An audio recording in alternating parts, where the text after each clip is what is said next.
All right, we're going to go back in the past and see how and why Ana Kasparian is changing her positions and taking the I left the left strategy that she's taking right now.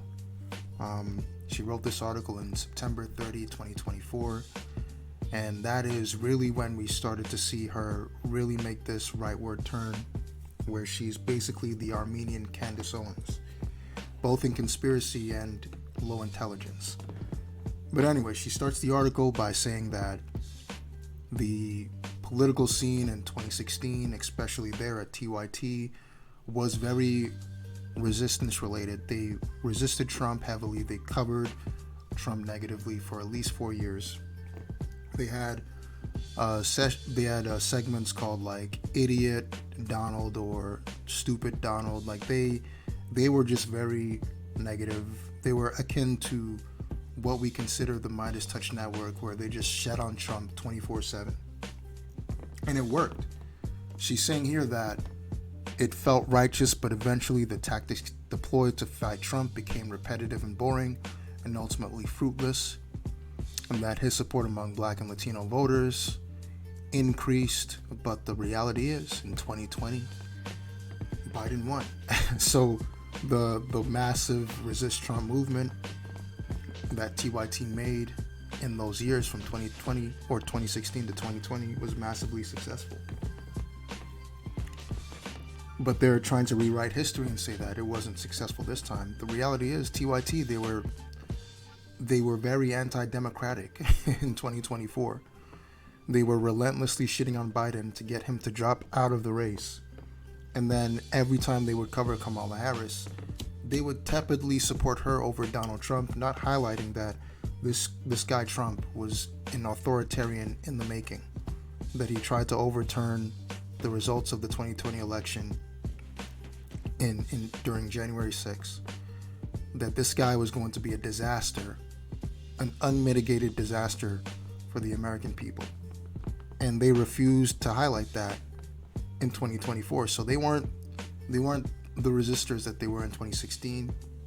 When it came to 2024, they were very anti-democratic, and their rhetoric very much was the reason that Trump really had an in with moderates and people that don't necessarily align with certain political groups, because people unjustly thought that both sides were the same. So we can relitigate the political strategies in the aftermath. It's bullshit. They're rewriting history. The Resist Trump movement was very successful, and it led to Trump losing in 2020. Both sides are the same strategy that they've employed and that they continue to employ from 2021 onward is not helpful, especially if you don't want to be subjected to ICE, basically mass kidnappers taking people off the street, or people shipping undocumented immigrants to concentration camps in El Salvador. This stuff is beyond the pale. It's something that a Democrat would never do. So the equivocation of both sides is complete bullshit. And anyone that's not being intellectually dishonest knows that. So anyway, she says her evolution started in 2022 when she was sexually assaulted by a homeless man in the neighborhood as she was walking her dog. She says that experience alone didn't change me politically, but the treatment I received from the far left and some progressives after sharing the story did. That would be like me saying that, my horrible experience with black people didn't change didn't make me racist, but my reaction after sharing that with other people made me racist. If other people's reactions dictate your political views, then you have no political views to begin with. You are a reactionary person. You have no values to even talk about. Your values should be derived from how you, as a person, basically come by those values. So that could be religion. Religion could dictate your values, or you could have your own ethical and moral system that you've developed from either reading, philosophy, literature, or going through life. Like, there's a million ways to gain a sense of morality and how to gain your own political view. To me, it should not be from how other people are treating you or how people react to your experiences.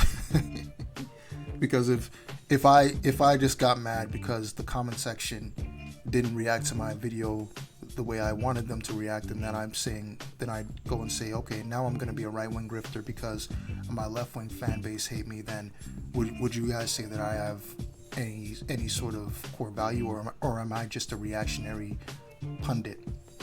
You know?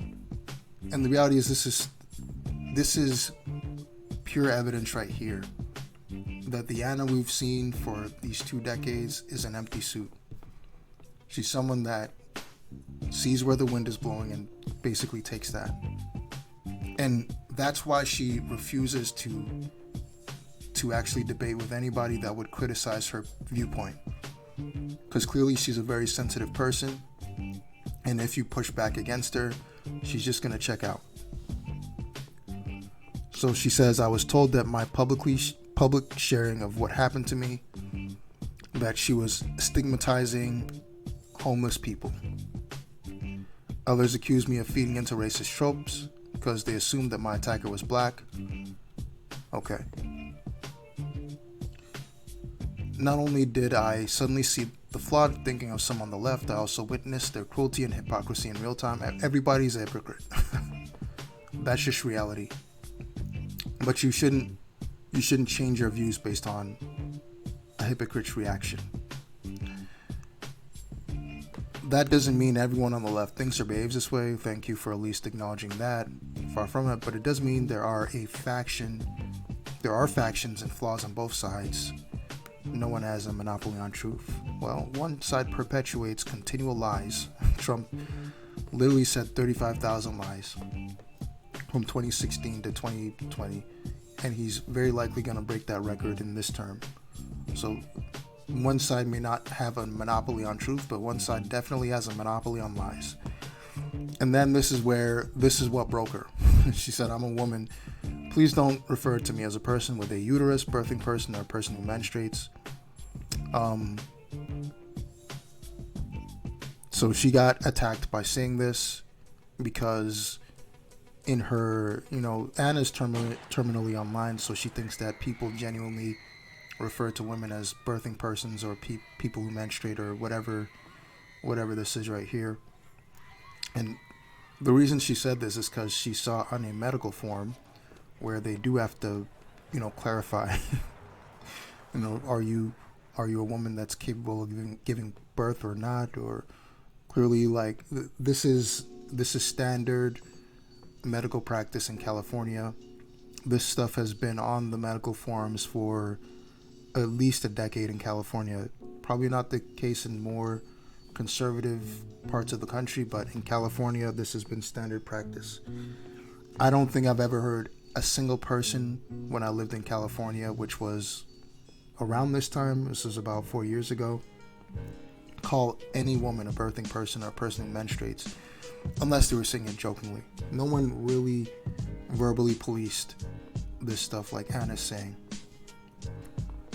So the reason people attacked her when saying this is because she's buying into the right-wing framing when right-wingers were saying that lefty types were policing language. They were saying to call women birthing persons or whatever. It's, again, like, she's a terminally online person who is not capable of separating reality from the internet. So she says a smaller leftist YouTube show put out 5 separate videos skewering me about the tweet. Again, this is Ana. She is somebody that does not have views. Her views are based on other people's reaction to her views. She doesn't have her own views. She doesn't have her own moral system. She's a purely reactionary person. Then she says TYT's volunteer YouTube chat moderator quit over the tweet. Someone reported me to HR. That's actually good. That is kind of crazy to be like, because like Ana is like the chief producer of TYT, and the fact that she was reported to HR over a tweet is crazy. And then she says an on-air transgender contributor even resigned from the company after being urged by online mob and leftist shows to do so.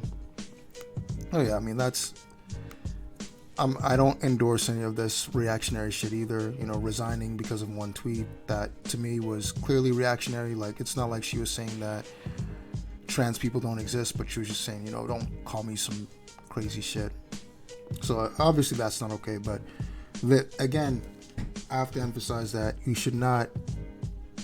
your views should not be dictated based on somebody's reactions to your views. You should have your own core morals, values, and political beliefs and ideology. Should not be based on what people think about those beliefs. Unless people are pointing out that you're completely wrong. Like, you could have a belief that there are 20 million illegal immigrants in the US, and somebody points out that, you know, the statistic that you're using is complete bullshit. There's not that many illegal immigrants, and they're not, you know, taking Medicare, Social Security, and all these benefits away from you. And if you change your stance based on me sharing that fact with my sources, then, you know, that's not being a reactionary person. But clearly Ana is upset because people didn't react well to her beliefs, and that's what she's hung up on. She's not hung up on the fact that they corrected her. She's hung up on the fact that, oh, they disagreed with me and they smeared me. That means I'm gonna be unaligned, independent, or whatever she thinks that she is. So this is what led Ana to the place that she is. She, you know, got assaulted by a homeless man, and that broke her brain because people didn't react well and thought that she was stigmatizing homeless people. She was stigmatized because clearly the resist Trump trope that TYT was using didn't work according to her, even though it worked in 2020. Then they became tepid failures after that. So she was stigmatized based on that. And then, last but not least, she was stigmatized because of her tweeting of this statement, which led to massive backlash. And as somebody that has been very political since my teenage years, that has watched a lot of TYT when growing up, it's a shame that one of the political commentators that I used to listen to a lot didn't have any values. Like, her entire value system was based on what everyone else said. She was purely reactionary with her value system, and she continues to be a coward to this day. One that is going on Her Take, my favorite show, with Lindy Lee, MAGA grifter, Jillian Michaels, racist Klansman, and the other Australian person that is extremely uninformed. So that's it. I hope you enjoy.